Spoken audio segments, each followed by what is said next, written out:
एक ही बात जो हम बैठकर बार बार यहाँ सोचते हैं, समझते हैं, और जो मीटिंगें होती रहती है जाट सभा की हमारी, उनमें समय बस एक ही बात मेरे समझ में ये नहीं आती है कि बात तो हम सब करते हैं एकता की, लेकिन वो धरातल पर कहीं दिखाई नहीं देती। जो जो समय बढ़ता चला आया है, बोलना मैं इसलिए भी नहीं चाहता कि क्या पता क्या गलत मेरे मुंह से निकल जाए और किसी को बुरा लग जाए, क्योंकि छोटी छोटी बात का बुरा लगता है हमारे समाज में।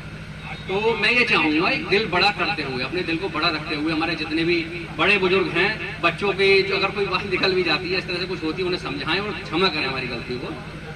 बाकी अपना आशीर्वाद बना करके रखें। जिस क्षेत्र में अगर कोई पढ़ाई लिखाई के क्षेत्र में कोई अच्छा कर रहा है तो उसका वहां सपोर्ट किया जाए, कोई नेतागिरी में अच्छा कर रहा है तो उसका वहां सपोर्ट किया जाए। राजनीति में भी ऐसा नहीं है, उनका साथ दिया जाए, जो भी युवा है उनका साथ दिया जाए, जिस स्तर की राजनीति वो कर सकते। बहुत अच्छे हैं, बहुत बढ़िया है, एकता आप बनाए रखें। और मैं वो उम्मीद भी नई जनरेशन बहुत मैं देखता रहता हूँ। मैं 18 साल से इस एरिया में हूँ, 18 साल से मैं काम कर रहा हूँ। मैं जब आता था तब उस समय में दाढ़ी भी नहीं आई थी, मुझे भी नहीं आई थी, और तब बुजुर्ग तो थे, और अब कुछ मेरे से ही छोटे छोटे बच्चे भी आए हैं। तो मुझे उम्मीद है और लगता भी है कि मेरे जो आने वाली जनरेशन है वो बहुत अच्छी मिल के रह रही है। मेरे को तो जो भी मिलता है, कहीं भी मिलता है, राम राम मिलता है और करता है, और मैं भी किसी को मिलता हूँ तो मैं भी राम राम करना चाहता हूँ। तो मैं अपनी जाट समाज से बहुत संतुष्ट हूँ। जय श्री राम।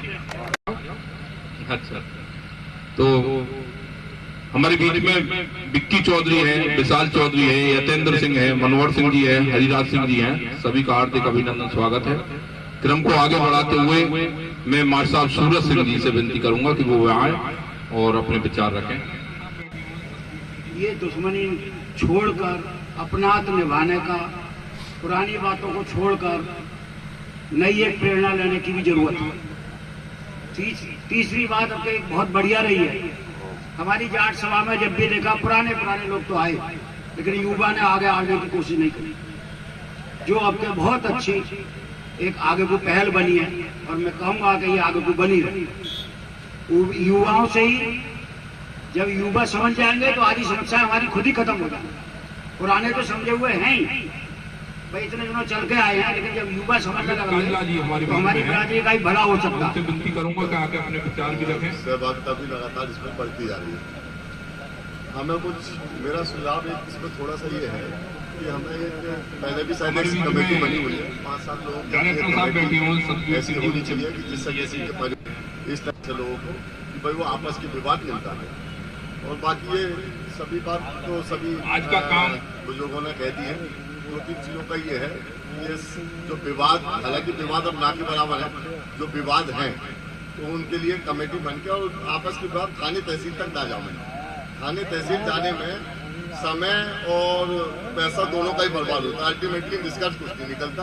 तो ज्यादा बेहतर यह है कि इस मंच के द्वारा हम उस चीज का भी हमेशा से जाट सभा, जाट महासभा, ये होली मिलन का समारोह लगातार करती आई है। इसका मुख्य उद्देश्य यही है कि हम में जो आपस में मनमुटाव को, जो भाईचारे को में बाधाएं पैदा करता है, इस मौके पर होली मिलन समारोह में सभी को अपनी बुराइयां छोड़कर, एक दूसरे से नफरत छोड़कर आपस में मेल मिलाप करने की कोई कृपा की जाए, और इसी उद्देश्य से ये होली मिलन समारोह होता है।